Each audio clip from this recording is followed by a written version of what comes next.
ஆரம்பிக்கலாமா? டிஎம்கேனா சும்மாவா, ஏடிஎம்கேனா ரொம்ப சும்மாவா? அப்ப என்டிகே சொல்றதுக்கு எதுவும் இல்ல, இதே டிஎம்கே ஆட்சி அப்படின்னு நான் சொல்லுங்க.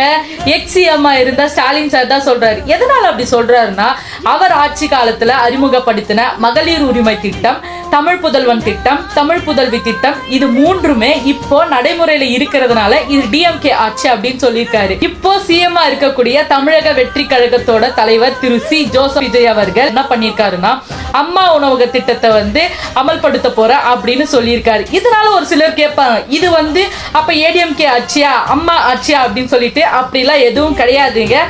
டிவிகேவை பொறுத்த வரைக்கும் என்னன்னா, நல்ல திட்டங்களை ஆதரிக்க தான் செய்வாங்க, எதுவுமே ஸ்டாப் பண்ண மாட்டாங்க. அதனால இப்ப என்ன பண்ணிட்டாருன்னா, திரு சி ஜோசப் விஜய் அவர்கள் அம்மா உணவக திட்டத்தை அமல்படுத்த போறேன் அப்படின்னு சொல்லிட்டாரு. சென்னை மாநகராட்சியில இருக்கக்கூடிய 383 அம்மா உணவக கட்டிடங்களையும், நகராட்சியில இருக்கக்கூடிய 237 அம்மா உணவக கட்டிடங்களையும் மறுசீரமைச்சு அதோட உள்கட்டமைப்பை சீராக்கவும் போறாங்க.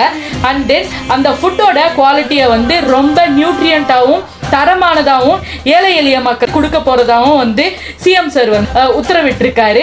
ஸோ யாரும் இதை தப்பா பார்க்காதீங்க. ஸோ டிவிக்கு ஆட்சிக்கு வந்த பிறகு நிறைய ஒயின் ஷாப்ஸை மூடி இருக்காங்க. மெயினா பாத்தீங்கன்னா கோவில் பக்கத்துலயும், ஹாஸ்பிட்டல்ஸ்லயும், அப்புறம் பஸ் ஸ்டாண்ட் பக்கத்துலயும் இருக்கக்கூடிய மதுபான கடைகளை மூட சொல்லி உத்தரவிட்டிருக்காங்க. ஒரு சில உயர் அதிகாரிகள் அவங்களோட டியூட்டியை பாக்குறதுக்கு லஞ்சம் வாங்கியிருக்காங்க. அந்த லஞ்சம் வாங்கின அதிகாரிகளை உடனே ஆக்ஷன் எடுத்து சஸ்பெண்ட் பண்ணியிருக்காங்க.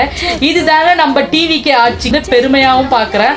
ஸோ இனி நம்ம தமிழ்நாடு நல்ல சேஃப் ஹேண்ட்ஸ்ல தான் இருக்கு. நம்ம தமிழ்நாடு முன்னேறதான் போகுது. So keep supporting TVK.